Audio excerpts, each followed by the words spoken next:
It started with the old farmhouse at the edge of town. Everyone knew the stories, how the previous owners fled in the dead of night, leaving everything behind. But when I bought the place, I didn't care. It was cheap, secluded, and perfect for me to start over. The first night, it felt alive. Not in a comforting way, though. The air inside the house was heavy, as if it had soaked up decades of misery. But I chalked it up to my overactive imagination and the creaks of a 100-year-old house settling. The first real sign something was wrong happened 3 nights in. I was unpacking in the living room when I heard footsteps above me. Slow. Deliberate. I froze. No one else was supposed to be here. Grabbing a heavy wrench from my toolbox, I climbed the stairs, my heart pounding like a drumbeat in my chest. "Hello?" My voice echoed down the narrow hallway. No answer. But the footsteps didn't stop. They led me to the master bedroom at the end of the hall. When I pushed open the door, the room was empty, and the footsteps ceased, like they'd never existed. The window was locked from the inside, and there was nowhere anyone could have gone. That night, I didn't sleep. The days that followed were worse. Objects would move. Keys I left on the counter would show up in the basement. The lights flickered no matter how many electricians I called. The air always carried a faint, acrid smell, like burnt hair. I thought I was losing my mind until I saw her. It was around 3 a.m. I was lying in bed, scrolling through my phone, trying to drown out the unease that had become my constant companion. That's when I felt the bed sink, like someone had sat at the foot of it. My body froze and I held my breath. Slowly I turned my head. There she was, a woman in a tattered dress, her hair hanging in matted clumps, her face. I can't describe it fully. It wasn't just that it was pale or sunken. It was wrong, like her features didn't belong to her or to anyone human. Her eyes locked on mine, hollow and black as if they led to another world. I tried to scream, but no sound came out. She crawled up the bed, her movements jerky like a puppet being dragged by invisible strings. She leaned close, so close I could feel the icy breath against my cheek, and then she whispered, "You're not welcome here." I bolted from the house that night, barefoot, not caring that I left the door wide open. I stayed at a motel, but I couldn't avoid going back. My savings were tied up in that house, and I had nowhere else to go. So I returned. I tried everything. I burned sage, had a priest bless the house, even hired a medium who claimed to cleanse it. But none of it worked. If anything, it got worse. The shadows on the walls started to move when I wasn't looking. Whispers filled the air at night, coming from every direction. And the woman? She started appearing more often, sometimes in mirrors, sometimes standing at the foot of my bed, watching. The final straw came one night when I woke up to the sound of scratching. It wasn't just a mouse in the walls, it was loud, frantic, like nails on wood. It came from the closet. I wanted to run, but I couldn't live like this anymore. I had to face it. With trembling hands, I opened the closet door. Inside, I saw the old farmhouse wallpaper, yellowed and peeling, but then I noticed a section near the floor that seemed off. The scratching continued, louder now, as if something on the other side was trying to get out. I pried the wallpaper back and found an old wooden door, small and covered in deep claw marks. My stomach turned as I realized the door wasn't just sealed, it was nailed shut. Whatever was inside had been trapped there for a reason. The scratching stopped.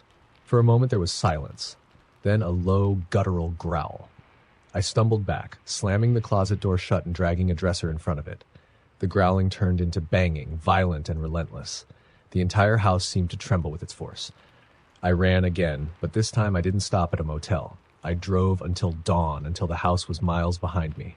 I left everything, my clothes, my furniture, my savings. It wasn't worth my life. Weeks later, I did some research on the house's history. The woman I saw matched the description of Eleanor McCrae, who lived there in the 1930s. She was accused of witchcraft after several children in the area went missing. When the townsfolk confronted her, she cursed them, claiming her soul would never leave the house. Days later, they found her body hanging in the master bedroom, but the children were never found. I still see her sometimes. Not often, but enough to know she's not bound to that house anymore. I'll catch a glimpse of her reflection in a window or hear her whispers when I'm alone. She told me I wasn't welcome, and she meant it. If you ever find yourself near an old house that seems too cheap to be true, remember my story. Some things should stay buried. Some doors should never be opened. Story number 2. It started with a phone call late at night, the kind of call that sends a chill down your spine before you even answer. I was alone in my small apartment on the outskirts of Chicago, the wind howling through the cracks in the old windows. I picked up the phone and muttered a shaky, "Hello?" All I heard was breathing, slow, steady, and wet, like someone with their mouth too close to the receiver. "Who is this?" I demanded, my voice shaking more than I wanted to admit. No answer, just the breathing. Then finally, a voice whispered, so soft I almost missed it, "You shouldn't have taken it." Click. The line went dead. I stared at the phone in my hand, trying to make sense of what just happened. Taken what? I hadn't stolen anything. Had I? I thought back to the week before when I'd gone thrifting with my best friend Alyssa. We'd stumbled into this dingy little shop tucked between a pawn shop and a laundromat. It smelled like mothballs and decay, but Alyssa loved hunting for hidden gems, so we wandered in. That's where I found it, an antique locket. Silver, tarnished, and oddly cold to the touch. It had intricate engravings on the front, a swirling pattern that looked almost like an eye. The shop owner, a frail old woman with clouded eyes, seemed hesitant when I asked about it. "That's not for sale," she said, gripping the edge of the counter. "Everything has a price," I replied, half joking, but she just shook her head. When Alyssa distracted her with questions about some porcelain figurines, I slipped the locket into my pocket. I didn't think much of it at the time. It was small, old, and looked like it had been forgotten anyway. But now I couldn't shake the feeling that I'd made a mistake. The next morning, I woke to find the locket lying on my nightstand, even though I distinctly remembered leaving it in a drawer. I hesitated before picking it up. The metal felt colder than before, almost painfully so, and when I opened it, I noticed something I hadn't seen before, a tiny photograph inside. The picture was of a woman with dark, sunken eyes and a blank expression. She looked ancient, her face gaunt and unsettling. But what really caught my attention was the background of the photo. It wasn't just some generic backdrop, it was my apartment, specifically my bedroom. I threw the locket across the room. It hit the wall with a dull thud and fell to the floor.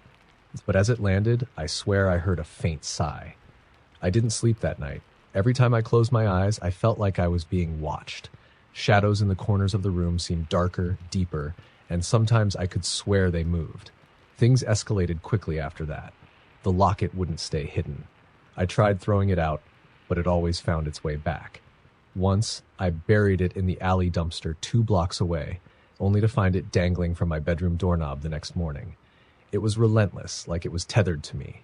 The whispers started soon after. At first, it was subtle, just faint murmurs I could almost write off as the wind. But then they grew louder, more insistent.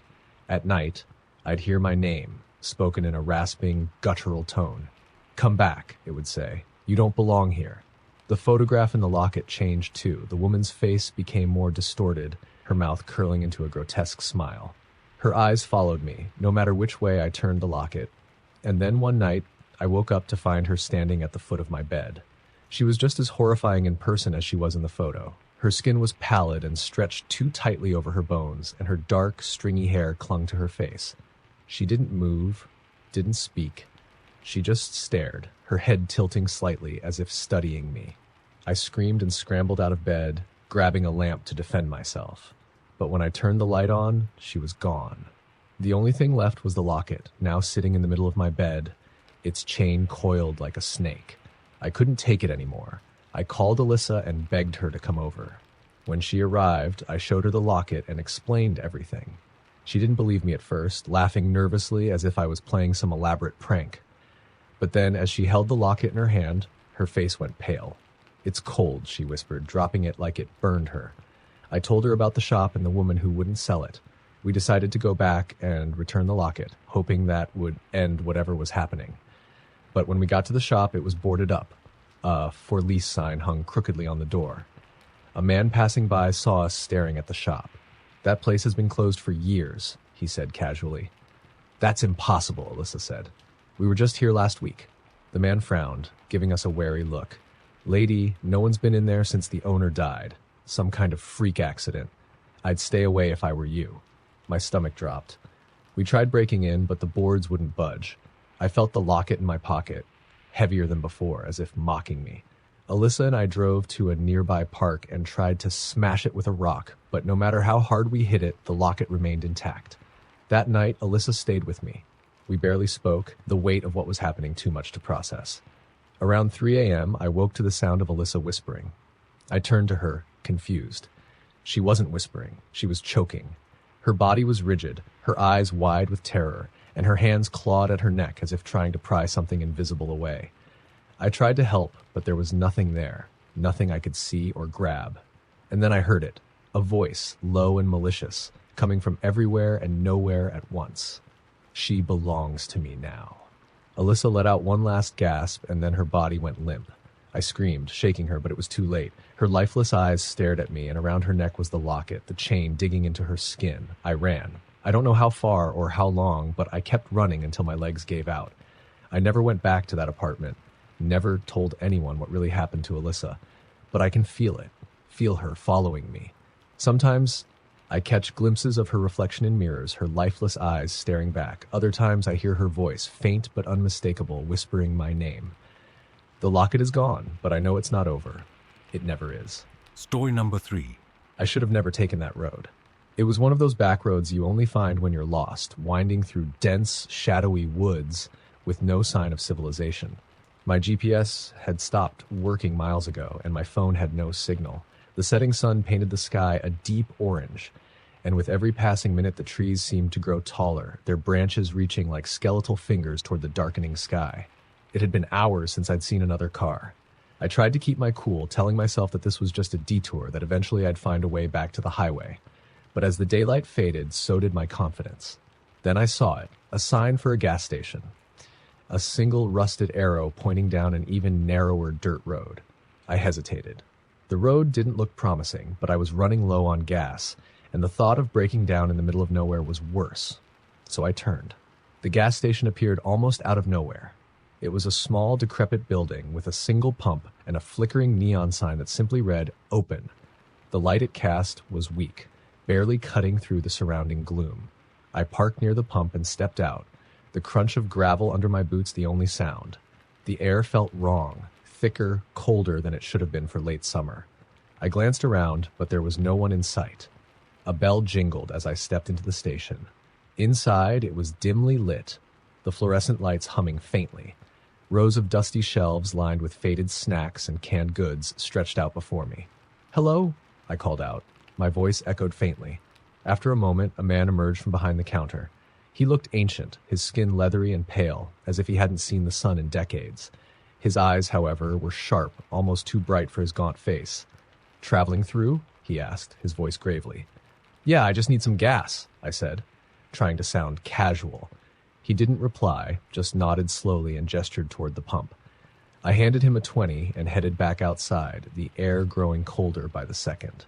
The pump clicked and whirred as I filled the tank, but my attention was drawn to the woods surrounding the station. They felt alive. The trees swayed gently, but there was no wind. Shadows moved where they shouldn't, darting between the trunks. I told myself I was imagining things. But then I heard it, a low, guttural growl, coming from somewhere deep in the forest. My body tensed, every instinct screaming at me to get in the car and drive. As I turned toward my car, I saw it. A figure, barely visible in the shadows, standing at the edge of the woods. It was tall, impossibly thin, its limbs unnaturally long. Its face, or what I think was its face, was pale and featureless, save for 2 black holes where its eyes should have been. It didn't move, but I could feel it watching me. "Hey!" I shouted, my voice shaking. "Who's there?" The figure tilted its head, as if curious, but didn't step closer. I scrambled into the car, slamming the door shut. My hands fumbled with the keys as I started the engine. The figure was gone. For a moment, I thought I might have imagined it, but then, as I glanced in the rearview mirror, I saw it again. This time, it was closer, standing in the middle of the road behind me. I floored the gas pedal, the tires kicking up gravel as I sped away from the station. My heart pounded, my breaths coming in short, panicked gasps. The road twisted and turned, the trees blurring into a dark mass on either side.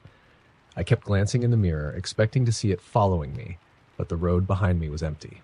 Just as I started to calm down, my headlights caught something ahead. Another figure, standing in the middle of the road, identical to the one I'd seen before. I swerved to avoid it, my car skidding off the road and slamming into a tree. The airbag deployed with a deafening pop, and everything went white for a moment. When I came to, the car was dead. The engine wouldn't turn over, and my phone was still useless. Blood trickled from a cut on my forehead, but I barely noticed. My eyes were fixed on the road. The figure was gone, but the air felt heavier, oppressive. I stepped out of the car, my legs trembling beneath me.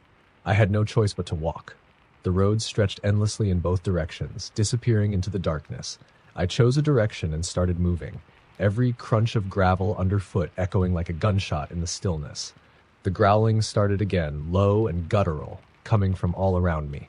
I quickened my pace, but the sounds grew louder, closer. Then I heard the whispering, faint at first like the rustling of leaves, but it grew clearer with every step. It wasn't just one voice. It was dozens, maybe hundreds, all overlapping, speaking in a language I didn't understand.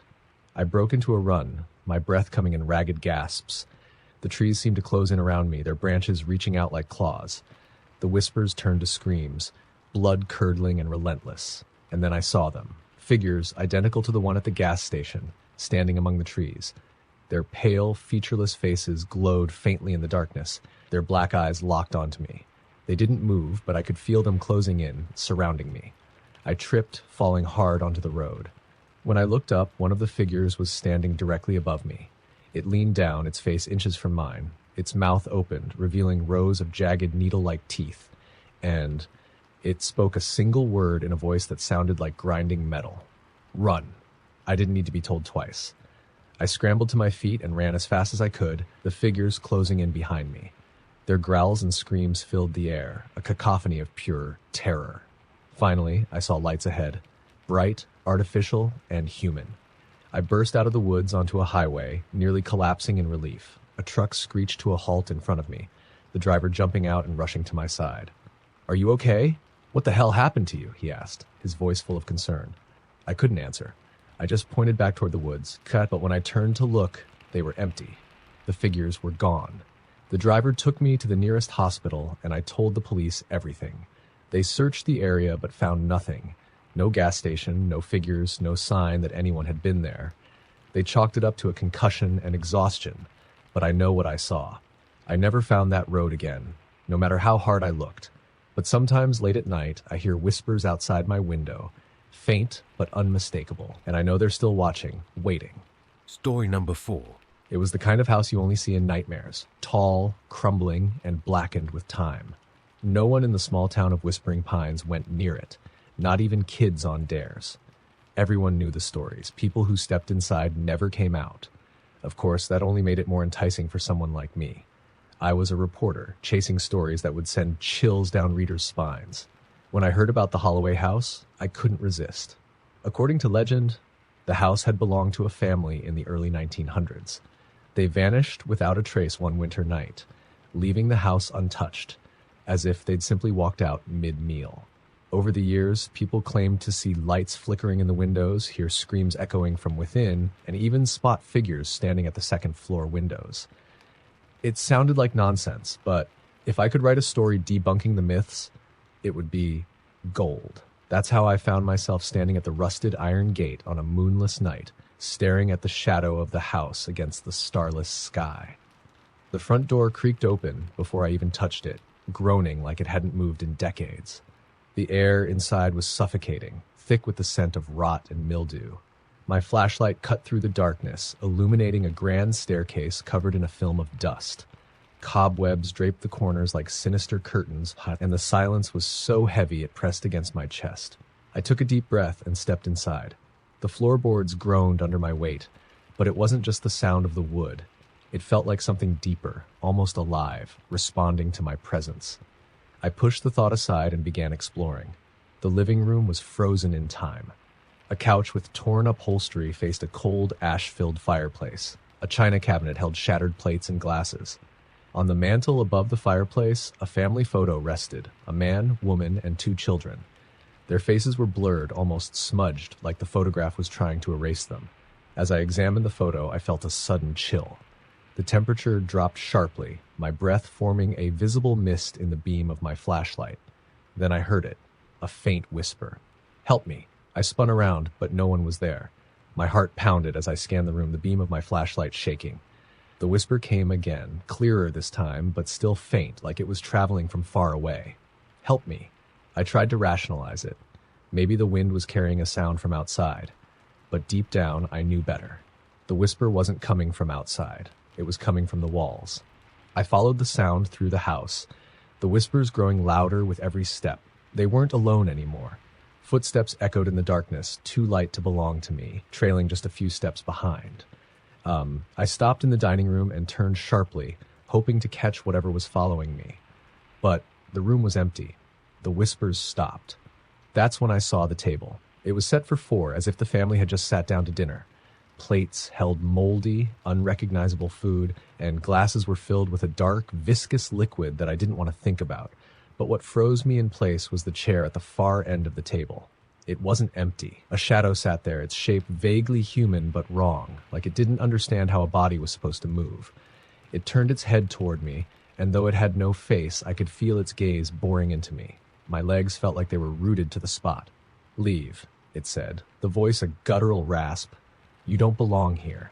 The lights on my flashlight flickered, plunging the room into darkness. By the time they stabilized, the figure was gone, but the chair was still rocking gently, as if something had just stood up. I wanted to run, but my journalistic instincts wouldn't let me. I needed to know more. Against every ounce of common sense, I climbed the staircase to the second floor, the air growing colder with each step. The whispers returned, louder now, mingled with faint sobbing. The hallway stretched before me, lined with doors that seemed to loom taller the further I walked. One door at the end of the hall stood ajar, faint lights spilling through the crack. I approached it cautiously, the sobbing growing louder with each step. When I pushed the door open, I found myself in a child's bedroom. A small bed sat in the corner, its sheets stained and torn.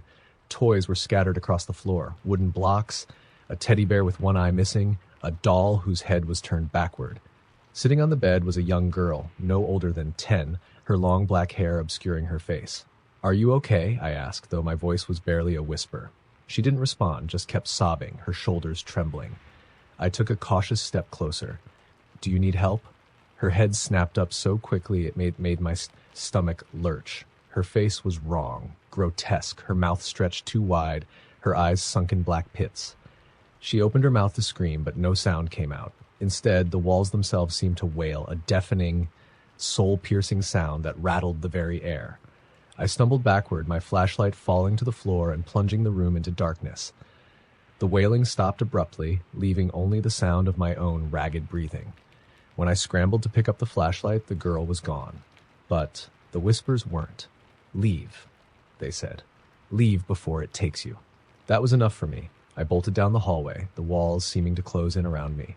The shadows moved with a life of their own, darting across the walls, reaching for me with elongated arms. By the time I reached the stairs, the entire house seemed alive, groaning and shaking, the whispers turning into screams. As I reached the front door, it slammed shut in my face. I pulled at it desperately, but it wouldn't budge. Behind me, I could feel something approaching, a presence so dark and heavy it seemed to suck the air from the room. I turned, and there it was, the shadow from the dining room, but larger now, its form twisting and writhing. It raised an arm, pointing directly at me. "You took their place," it said, its voice echoing through the house. "Now it's your turn." The next thing I knew, I was outside, lying on the cold, wet grass. The house was dark and silent, as if nothing had happened. My car was still parked where I'd left it, the keys dangling from the ignition. I didn't question it. I drove straight back to town and never looked back. I tried to write about what happened, but the words wouldn't come. Every time I tried to recall the details, my mind would blur, my hands trembling too much to type. I never submitted the story, never told anyone what I'd seen, but sometimes, late at night, I hear the whispers again. They're faint, coming from the walls of my apartment. And when I close my eyes, I see the shadow, waiting in the darkness. Story number 5. I never believed in ghosts. That was the kind of thing my grandma used to tell us kids around the fire to keep us in line. But after what happened to me last October, I can't deny what I saw, what I felt. It wasn't just a story. It was real. It started on the night of the storm. I'd rented an old cabin in the woods for a weekend getaway. Work had been suffocating, and I needed some quiet time to reset. The cabin was cheap, nestled deep in the forest, miles from the nearest town. It was perfect, or so I thought. The first 2 days were uneventful. I spent them hiking, reading by the fire, and enjoying the solitude. But the weather took a turn on the second night. A storm rolled in, fierce and relentless. Thunder shook the cabin, and the wind howled through the trees like a pack of wolves. The electricity flickered before finally giving out, plunging the cabin into darkness. I lit a few candles and tried to read, but my mind kept drifting to the sounds outside. Branches scraping against the windows, the creak of the wooden porch. It felt like the storm was alive, its fingers tapping insistently at the cabin. I told myself it was just the isolation getting to me. That's when I heard the first knock. It wasn't the wind. It was deliberate, 3 slow, heavy knocks on the front door. My stomach twisted. Who would be out here in the middle of a storm? I grabbed a flashlight and approached the door, my heart pounding. "Hello?" I called out. No response. The wind screamed through the gaps in the doorframe, but beyond that, there was only silence. I opened the door a crack, the cold air slamming into me. No one was there. I stepped onto the porch, shining my flashlight into the woods. The beam illuminated the trees, their branches whipping in the wind, but nothing else. No footprints in the mud, no sign of anyone. I shut the door and locked it, trying to shake off the unease. It was just the storm playing tricks on me. But the knocking came again, louder this time. 3 heavy knocks, like someone pounding with their fists. I didn't open the door again. Instead, I peered through the peephole. At first, I saw nothing but the darkened porch. Then, the beam of my flashlight caught movement. A figure standing just beyond the edge of the porch light. It was tall, its silhouette impossibly thin, and it stood perfectly still, as if it were waiting for something. I froze, my breath catching in my throat. The figure didn't move, didn't make a sound, but I felt its eyes on me. Even through the door, I could feel its gaze, cold and invasive. "Who's there?" I shouted, trying to sound braver than I felt. No answer. Just the relentless knocking, louder now, shaking the door in its frame. I backed away, my hands trembling. I didn't know what to do. My phone had no signal, and there was no one to call even if it did. The only thing I could do was wait and hope the storm scared off whoever, or whatever, was out there. But the knocking didn't stop. It continued for hours, relentless and rhythmic. I curled up on the couch with a fire poker clutched in my hands, jumping at every sound. Sometime after midnight, the knocking finally ceased. The silence that followed was worse. It was too quiet, as if the storm itself had stopped. I didn't sleep that night. Every creak of the cabin made my skin crawl. Every gust of wind made me jump. When the first light of dawn broke through the trees, I felt a wave of relief. Whatever had been out there was gone, or so I thought. I stepped outside to inspect the porch. There were no footprints, no sign of anyone having been there. But etched into the wood of the door were 3 deep scratches, as if something with claws had dragged them across the surface. My stomach churned. I decided I couldn't stay another night. I packed up my things and loaded them into my car, but when I turned the key in the ignition, nothing happened. The car wouldn't start. The engine didn't even try to turn over. It was as if the battery were dead, though it had worked perfectly fine the day before. Panic set in. I was stranded. The nearest road was miles away, and the storm had turned the dirt path into a swamp of mud and fallen branches. I couldn't drive out, and walking didn't feel like an option either. I spent the day trying to fix the car, but nothing worked. As the sun set and the woods grew dark again, I felt that same sense of dread creep over me. The storm had passed, but the air was heavy, suffocating.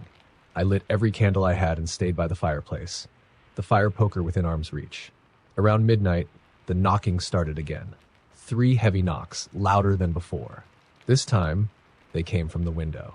I turned slowly, my heart hammering in my chest. The curtains were drawn, but I could see the silhouette of a figure standing just outside, its head tilted as if it were looking in. "Go away," I shouted, my voice breaking. The knocking stopped, but the figure didn't move. It just stood there, its shadow stretching across the floor in the flickering candlelight. I didn't dare open the curtain. Instead, I backed into the corner of the room, clutching the fire poker. The figure moved then, its shadow shifting as it walked along the porch. The knocking came again, this time from the back door. It wasn't possible. The back door was on the opposite side of the cabin, but the knocking came instantly, as if it had teleported. My mind raced. I didn't know what I was dealing with, but it wasn't human. The knocking moved again, to the side window, then the front door, then the walls. It was everywhere, coming from all sides, as if the entire cabin were alive.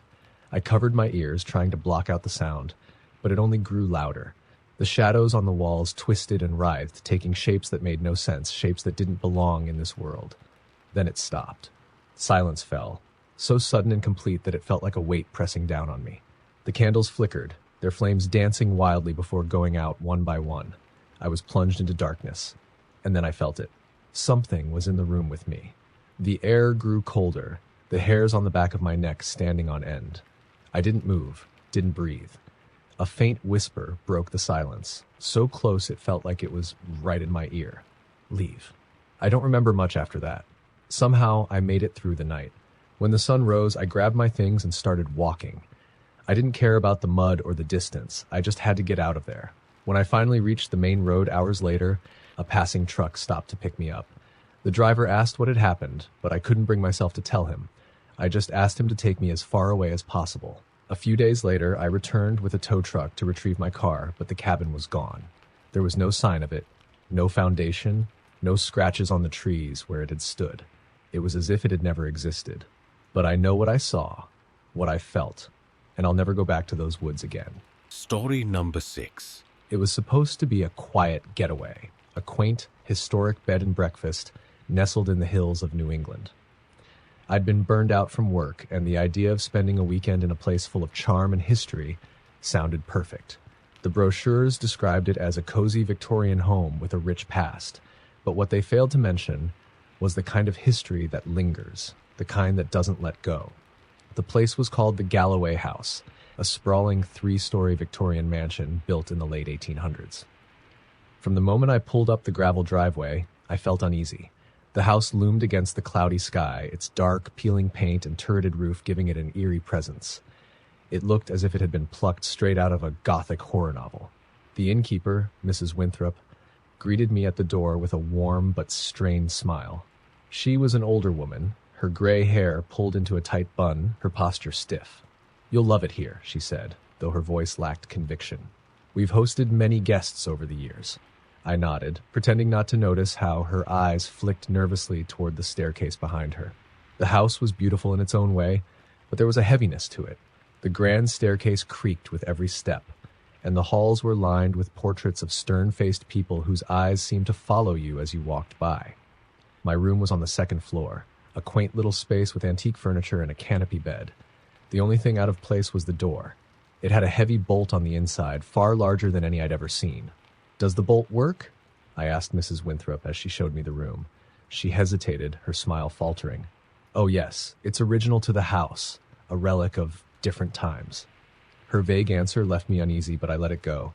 After all, old houses had their quirks. That night, the storm rolled in. Rain lashed against the windows, and thunder shook the house. I lay in bed, trying to fall asleep, but every creak and groan of the old building set my nerves on edge. It was just a storm, I told myself. Nothing to worry about. Then, just past midnight, I heard it. The sound of footsteps in the hallway. At first, I thought it was Mrs. Winthrop. Maybe she was checking on the other guests, but as the minutes dragged on, the footsteps continued, slow and deliberate, pacing back and forth outside my door. They didn't sound like her, too heavy, too purposeful. I sat up in bed, my heart racing. "Hello?" I called out, my voice trembling. The footsteps stopped. For a long moment there was silence, broken only by the sound of rain. I stared at the door, half expecting it to open, but instead I heard a faint, scratching sound like nails dragging across wood. I bolted out of bed and slid the heavy bolt into place. Whatever was out there wasn't going to get in. But as soon as the bolt clicked, the scratching stopped, replaced by a low, guttural laugh. The sound was so faint I almost convinced myself I'd imagined it. Almost. The rest of the night passed in a blur of fear. I sat awake in bed, clutching the sheets, listening to the storm rage outside. The footsteps didn't return, but the house felt alive, groaning and creaking as if it were breathing. I didn't sleep a wink. By morning, the storm had cleared, but the unease lingered. I went downstairs for breakfast, hoping to see other guests and convince myself it was all in my head. But the dining room was empty, save for Mrs. Winthrop. "Where is everyone?" I asked, trying to keep my voice casual. She looked at me, confused. "You're the only guest," she said. My stomach dropped. "But last night, I heard someone walking outside my door." Her face paled, and she quickly turned away, busying herself with a tray of scones. "Old houses make strange noises," she said, her voice tight. "It's nothing to worry about." I didn't believe her, but I didn't push it. Instead, I spent the day exploring the nearby town, trying to shake the feeling that something was terribly wrong. I learned that the Galloway house had a reputation, a dark one. Locals spoke in hushed tones about its history. Families who had vanished, unexplained deaths, guests who checked in and never checked out. One story stood out. In the early 1900s, the house had belonged to a man named Edwin Galloway. He was known for his strange behavior, obsessive, reclusive, always muttering about keeping them in. When he died, workers found hidden passages behind the walls filled with crude drawings and strange symbols. Some said he'd gone mad. Others believed he'd been trying to contain something or someone. I returned to the house that evening, my nerves frayed. I should have left, but curiosity kept me there. I needed answers. Mrs. Winthrop was nowhere to be found, and the house was eerily quiet, too quiet. As night fell, the oppressive feeling returned, heavier than before. I bolted the door and sat in bed, waiting. I don't know why. I just knew something was going to happen. Around midnight, the footsteps returned. They were louder this time, more insistent. They didn't pace. They stopped directly in front of my door. My heart pounded as I stared at the door, watching the shadows of feet shift beneath the gap. "Who's there?" I shouted, my voice cracking. No response, just silence. Then, slowly, the bolt on the door began to slide open on its own. I scrambled out of bed, pressing my weight against the door. It felt like someone or something was pushing against me from the other side. The scratching started again, sharper now, like claws raking against the wood. "Leave me alone," I screamed. The pressure stopped, and for a moment I thought it was over. But then the laughter returned, louder this time, echoing through the room. It wasn't coming from the hallway. It was coming from inside the walls. The room grew unbearably cold, and the candle on my nightstand flickered violently before going out. In the darkness, I felt it, something moving behind me, its breath hot against my neck. I turned, but there was nothing there, just the empty room and the oppressive darkness. The laughter faded, replaced by a whisper, low and insidious. "Get out." I didn't need to be told twice. I grabbed my things and ran, not caring about the storm or the mud-soaked driveway. I didn't stop until I was in my car, speeding down the darkened road, the house shrinking in my rearview mirror. I never went back. When I tried to look up the Galloway house later, I found no record of it. It was as if it had never existed.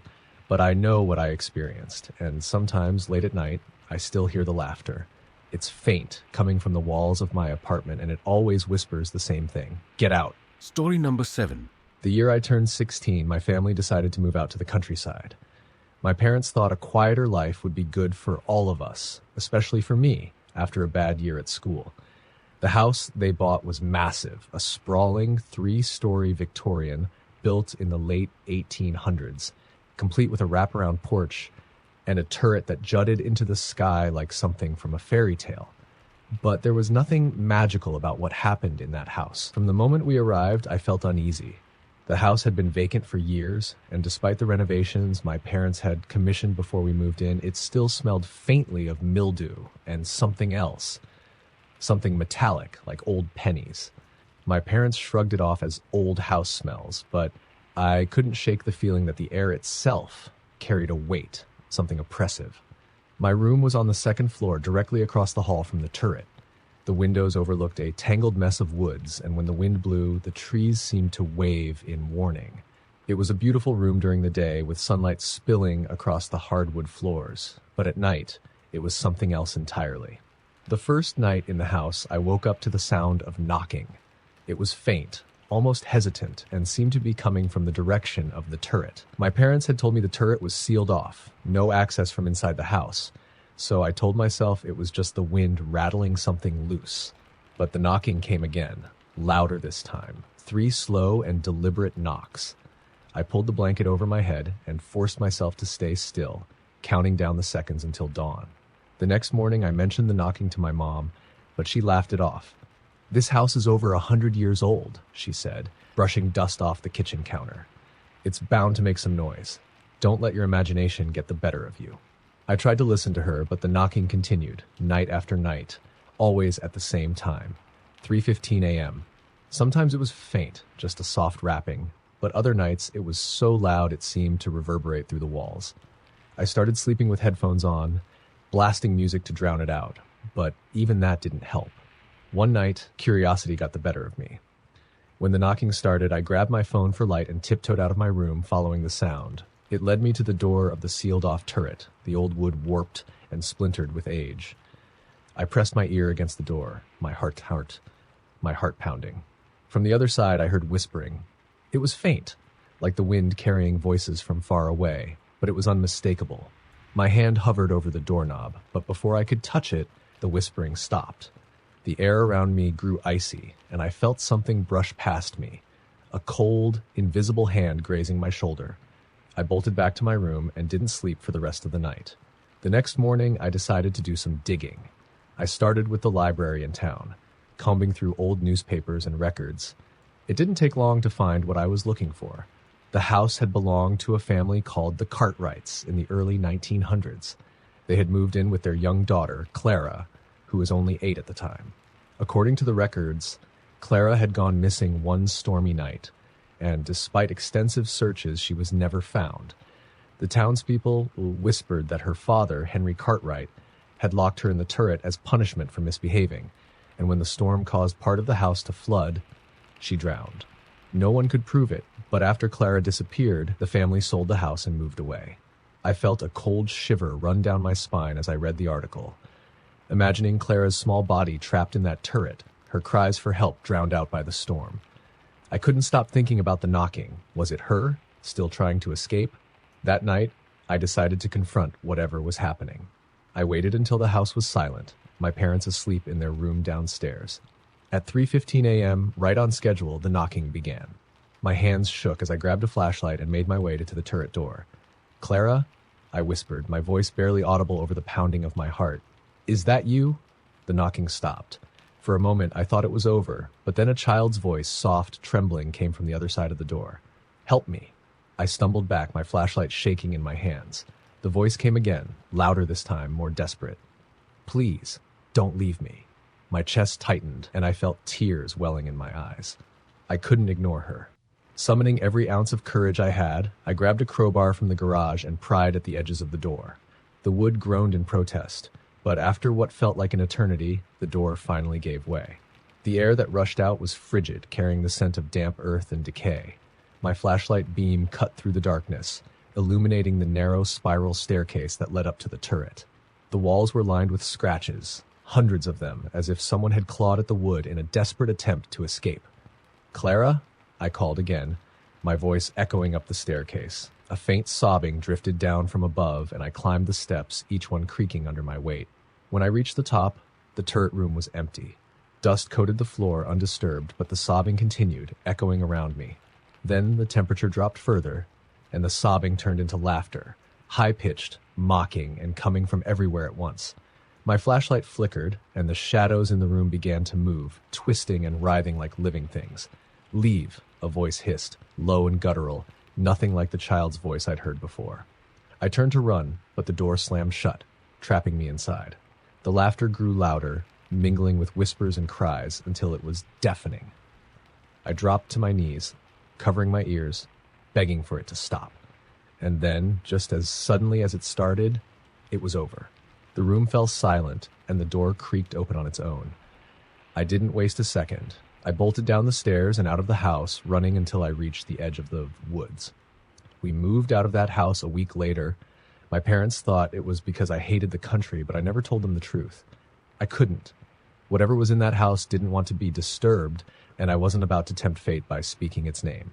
But sometimes, late at night, I hear knocking at my window, 3 slow, deliberate knocks, and I know she's still waiting. Story number 8. It all started with the package, a simple brown box with no return address. I found it sitting on my doorstep one chilly October evening. There was no postmark, no delivery note, just my name scrawled in spidery black ink across the top. At first, I thought it was some kind of prank, but curiosity got the better of me. I brought it inside and set it on the kitchen table. The box was heavy, and when I opened it, I found an old, ornate mirror. It was small, about the size of a book, encased in a tarnished silver frame with intricate floral patterns. The glass was cloudy, like it had been sitting in an attic for decades. I tilted it, watching as the dim light from the kitchen reflected faintly off the surface. It was beautiful, but there was something about it that made my skin crawl. I turned it over, hoping to find a note or some kind of explanation. But there was nothing, just the cold, smooth surface of the back. Maybe it's from an antique shop, I muttered, though I couldn't imagine why someone would send it to me. That night, I hung the mirror in my hallway, deciding it would add a touch of charm to the otherwise plain space. I didn't think much of it until the next morning. When I walked past the mirror on my way to the kitchen, I noticed something strange. The reflection didn't quite match the hallway. The mirror showed my coat hanging on the rack, but there was something else, a dark figure standing just behind me. I whipped around, heart pounding, but the hallway was empty. My coat swayed slightly as if someone had brushed past it, but there was no one there. Old mirrors distort reflections, I told myself. It's nothing. But it wasn't nothing. Over the next few days, I started noticing more oddities. The mirror always seemed to be watching. Every time I passed it, my reflection felt delayed, as if it were a second slower than my movements. At night, I could hear faint whispers coming from the hallway, too quiet to make out, but loud enough to set my nerves on edge. One night, I decided to test it. I stood in front of the mirror, staring into my own eyes, waiting for something, anything to happen. For a while, it was just me, my pale face framed by the tarnished silver. But then the glass began to ripple, like the surface of a pond disturbed by a stone. I stepped back, my breath hitching. The ripples grew stronger, and my reflection began to change. The me in the mirror tilted its head, smiling in a way that wasn't mine. The grin stretched too wide, the teeth too sharp, and the eyes, they were black, endless pits that seemed to pull me in. "Who are you?" I whispered, my voice trembling. The reflection's lips moved, but no sound came out. Then it lifted a hand, my hand, and pointed directly at me. Behind it, the shadowy figure appeared again, clearer this time. It was tall, with hollow eyes and elongated limbs that seemed to blend into the darkness of the mirror. It was watching me, its head tilting in a mimicry of curiosity. I stumbled back, knocking over a lamp, and the sound shattered the trance. The mirror's surface stilled, and my reflection returned to normal. But I knew what I'd seen, and it wasn't just my imagination. The whispers grew louder after that, always starting around midnight. They were insistent now, filling my ears with nonsensical words that made my head throb. The hallway grew colder each night, the air heavy with an unnatural chill. I decided to get rid of the mirror. I wrapped it in a blanket, shoved it into the trunk of my car, and drove to the nearest dump. When I tossed it into the pile of junk, I felt a brief wave of relief. It was over, I thought. Whatever was in that mirror, it was gone. But that night, I woke to the sound of glass shattering. My heart raced as I sat up in bed, listening. The sound came again, this time closer, like someone walking through broken glass. I grabbed the baseball bat I kept by my bed and crept toward the hallway. There, lying in the middle of the floor, was the mirror. The blanket I'd wrapped it in was gone, and the glass was intact as if it had never left the house. I froze, staring at the mirror, my mind racing. Then, slowly, my reflection began to move. It raised a hand, waving at me, its grin stretching wider and wider until it split its face in two. The shadowy figure stood behind it, leaning closer, its hollow eyes boring into me. "Why won't you leave me alone?" I screamed, throwing the bat at the mirror. The glass shattered, shards spraying across the floor. For a moment, everything was silent. Then, the whispers began again, louder this time, rising to a deafening roar. The room grew colder, and the lights flickered wildly. I felt something behind me, a presence so heavy it was suffocating. I turned, and there it was, the shadowy figure from the mirror, no longer confined to the glass. It loomed over me, its elongated limbs stretching impossibly far, its hollow eyes locking onto mine. I tried to run, but the air around me felt like quicksand, pulling me back toward the mirror's remnants. The shards of glass glowed faintly, and within each piece I saw countless reflections of myself, all distorted, all screaming silently. The figure reached out, its hand brushing my cheek. It was cold, like death itself, and as it touched me, I felt a searing pain in my chest. My vision blurred, the room spinning around me. I collapsed to the floor, gasping for air. When I woke, the mirror was gone. The hallway was empty. The shards of glass vanished as if they'd never been there. But the house was different. The air was heavier, the shadows darker. I could feel it watching me, whatever it was, waiting for the right moment to strike. I moved out the next day, leaving everything behind. I don't know where the mirror came from or what it wanted, but I know it's not over. Sometimes when I pass a reflective surface, a window, a puddle, even the screen of my phone, I see them. My reflection smiles too wide, its eyes too dark, and behind it, The Shadow Waits. Story number 9.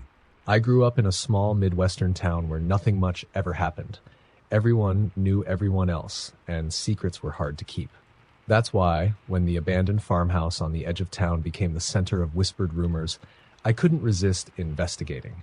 It was a rite of passage for local kids, sneaking into the house late at night to prove their bravery. But by the time I was a teenager, the stories about the place had grown darker. They said the house was cursed. A family had lived there decades ago, the Wilsons, a mother, father, and their daughter, Abigail. One day, without warning, all three of them vanished. The house sat untouched for years until strange things began to happen. People claimed they saw lights flickering in the windows, heard whispers carried on the wind, and even saw Abigail standing in the upstairs window, her face pale and lifeless. I didn't believe the stories. I thought they were just small-town folklore, exaggerated to keep kids away from a dangerous old building. But my best friend Sam dared me to go inside one Friday night, and I couldn't back down without looking like a coward. We arrived just after midnight. The house loomed over us, its windows dark and empty, its paint peeling in long, jagged strips. The front door was slightly ajar, creaking in the breeze as if inviting us in. Sam gave me a nervous grin, but I could see the tension in his eyes. "You ready?" he asked. "Let's do it," I said, though my voice wavered more than I'd like to admit. The air inside the house was heavy, smelling of mildew and something metallic. The floors groaned under our weight as we stepped inside, our flashlights slicing through the oppressive darkness. The living room was empty except for a tattered armchair and a few broken picture frames scattered on the floor. The walls were covered in a strange black mold that seemed to pulse when the light hit it. "This isn't so bad," Sam said, trying to sound casual. "Just an old, creepy house." "Yeah," I muttered, though my skin prickled with unease. "Let's check upstairs." The staircase was narrow and steep, each step creaking louder than the last. At the top, the air grew colder, and I could see my breath fogging in front of me. The hallway stretched out in both directions, lined with closed doors. My flashlight flickered, and I smacked it against my palm, trying to steady the beam. "Let's split up," Sam suggested. "Cover more ground." I didn't want to, but I nodded. "Shout if you find anything." He disappeared down the left hallway, his footsteps fading into the distance. I turned right, my heart pounding in my chest. The first few rooms I checked were empty, just peeling wallpaper and broken furniture. But when I reached the last door at the end of the hall, I froze. The door was different from the others, newer, with a shiny brass handle that didn't match the house's dilapidated aesthetic. My hand trembled as I reached for the knob. When I turned it, the door swung open on silent hinges. Inside was a child's bedroom, untouched by time. The walls were painted a soft pink, adorned with hand-drawn pictures of flowers and smiling suns. A small bed sat in the corner, neatly made with a quilt that looked freshly laundered. On the floor was a doll, its porcelain face cracked, its glassy eyes staring up at me. "Sam?" I called, my voice shaking. There was no response. I stepped into the room and the door slammed shut behind me. The temperature plummeted and my flashlight flickered again before going out completely. I fumbled for my phone, turning on its flashlight, but the room had changed. The walls were no longer pink, but covered in dark, oozing stains that dripped onto the floor. The bed was rotted, its mattress sagging and covered in what looked like claw marks. The doll was gone. And then I heard it, a soft, high-pitched giggle that made my blood run cold. "Who's there?" I demanded, spinning around. The giggle came again, closer this time. My flashlight beam caught a glimpse of movement, a small figure darting behind the bed. My hands shook as I inched closer, the light trembling along with me. "Abigail?" I whispered. The giggling stopped. Slowly, a head peeked out from behind the bed. It was a little girl, her face pale and gaunt, her dark eyes sunken into her skull. She smiled at me, her lips cracked and bleeding, revealing teeth that were far too sharp. "Play with me," she said, her voice sing-song and hollow. I stumbled back, tripping over a broken chair. My flashlight clattered to the floor, and the room was plunged into darkness. I scrambled to grab it, but when I turned the beam back on, the girl was gone. The door behind me creaked open, and I bolted, running down the hallway as fast as I could. "Sam!" I shouted, my voice echoing off the walls. "We need to get out of here." I found him in one of the bedrooms, staring at something on the wall. "Sam, come on!" I started, but then I saw what he was looking at. The wall was covered in writing, scratched into the plaster in jagged, frantic letters. "Help me! Don't let her out. She's coming. Run. The words repeated over and over, covering every inch of the wall. Sam, we have to go, I said, grabbing his arm. He turned to me, and my stomach dropped. His eyes were wide, his pupils blown, and his face was pale as death. She's behind you, he whispered. I didn't look. I couldn't. I just grabbed Sam and pulled him toward the stairs. The house seemed to come alive around us, the walls groaning, the floorboards buckling. The whispers grew deafening, mingling with Abigail's laughter, which echoed from every direction. We made it to the front door, but it wouldn't budge. I threw my weight against it, screaming in frustration, but it was as if the house was holding us prisoner. Then, just as suddenly as it started, everything went silent. The door swung open, and we stumbled outside, gasping for air. The house loomed behind us, dark and still, as if mocking us for our escape. Neither of us spoke as we drove back to town. Sam moved away a week later, and I never saw him again. I heard he doesn't talk about what happened that night, and I can't blame him. I try not to think about it myself, but sometimes, late at night, I hear that same giggle, faint and distant, carried on the wind. And I know she's still waiting for someone else to play with her. Story number 10. It was October, the time of year when the veil between the living and the dead feels just a little thinner. I never used to believe in ghosts. That kind of stuff was for movies and campfire tales, not for someone like me. But what happened to me, it changed everything. It started with the house. You know, one of those old, creaky, Victorian-style homes that look like it belongs on a postcard or in a horror movie. It had been on the market for years, and I got it for an absurdly low price. At first, I thought I had struck gold. A house like that, for that price, it felt like fate. From the moment I moved in, though, the house felt heavy. That's the only way I can describe it. The air seemed thicker, the shadows longer, and the silence louder. But I brushed it off. Old houses are like that, right? The first night I woke up at exactly 3:03 a.m. My room was icy cold, even though I'd cranked the heat before bed. I figured the furnace was acting up and made a mental note to call someone in the morning. But as I lay there, I heard it. A soft, rhythmic tapping. It was coming from the hallway just outside my room. "Hello?" I called out, my voice barely above a whisper. The tapping stopped. I got up, heart pounding, and opened the door. The hallway was empty, but the tapping started again, this time coming from downstairs. Against every instinct screaming at me to stay in bed, I grabbed my phone and crept down the stairs. The tapping led me to the living room, where I saw it, a rocking chair moving back and forth on its own. My stomach dropped. The air smelled faintly of lavender, like an old woman's perfume. I stood there, frozen, watching the chair until it stopped. The next morning, I convinced myself it had been a dream. Maybe I was just tired. Maybe it was stress from the move. But then things started to escalate. A few nights later, I woke up to the sound of whispering. It wasn't loud, just a faint, raspy murmur, but it was unmistakable. I couldn't make out the words, but it sounded like pleading, like someone begging for help. It came from all around me, as if the walls themselves were speaking. I barely slept that night. By the time the sun came up, I was a wreck. I tried to focus on work, tried to distract myself, but the house wouldn't let me. Doors would creak open on their own, lights would flicker, and always there was that smell of lavender. One night, I decided I'd had enough. I invited a few friends over for a little housewarming party, hoping their presence would lighten the mood. We laughed, drank, and for a few hours, the house felt normal. But then, one of my friends, Claire, froze mid-conversation. Her face went pale, and she pointed toward the staircase. "Who's that?" she asked. I turned, and my blood ran cold. At the top of the stairs was a woman. She was old, her face gaunt, her eyes sunken and black. She wore a tattered lace dress, and her gray hair hung in loose strands around her face. She stared at us for a moment before vanishing into thin air. We all saw her, every single one of us. The party ended abruptly, and my friends urged me to leave the house. But where would I go? I'd sunk all my money into this place. That's when I decided to do some research.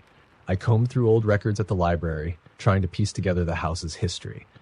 What I found still haunts me. The house had belonged to a woman named Eleanor Whitmore in the early 1900s. She had been a recluse, known in the neighborhood for her strange behavior. Some said she practiced witchcraft. Others said she was just lonely. One night, neighbors heard screaming coming from the house.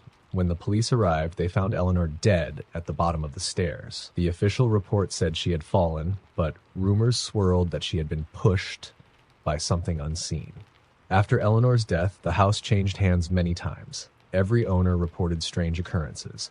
One family even claimed their youngest child was pushed down the stairs by an invisible force. They left in the middle of the night and never came back. Armed with this knowledge, I reached out to a local paranormal investigator. She agreed to come to the house, and we set up cameras and audio recorders in every room.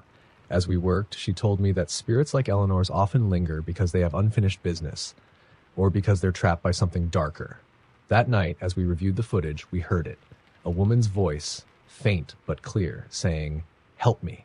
It was followed by a blood-curdling scream. The investigator looked shaken. "You need to leave," she said. "Whatever's here, it's not just Eleanor." I didn't need convincing. I packed a bag and checked into a motel. But even there, I couldn't escape. The nightmares started almost immediately. I'd wake up gasping for air, my chest tight, as if someone were sitting on me. And always, in the corner of the room, I'd see her, Eleanor, watching me with those empty, black eyes. Desperate, I returned to the house one last time. I don't know what I was hoping to accomplish. Closure, maybe. But as soon as I stepped inside, I knew I'd made a mistake. The air was colder than ever, and the smell of lavender was overwhelming. I made my way to the living room, where the rocking chair sat still and silent. I was about to turn and leave when the door slammed shut behind me. The whispers started again, louder this time, and I could feel the presence of something angry. Suddenly, the rocking chair flew across the room, smashing into the wall. I screamed, but my voice was drowned out by the sound of heavy, thudding footsteps coming down the stairs. I turned, and there she was, Eleanor. But this time she wasn't alone. Behind her stood a shadow, tall, hulking, and completely devoid of light. It radiated pure malice. The shadow lunged toward me, and I ran. I don't even remember how I made it out of the house. All I know is that I didn't stop running until I was miles away. I sold the house at a loss, and I've spent the last year trying to piece my life back together. But I'm still haunted. I still wake up at 3:03 a.m. feeling that same icy chill. I still smell lavender in places I shouldn't, and sometimes when I close my eyes, I see her face, Eleanor, and the shadow behind her. I don't know if I'll ever be free of them. But one thing's for sure, I'll never set foot in that house again.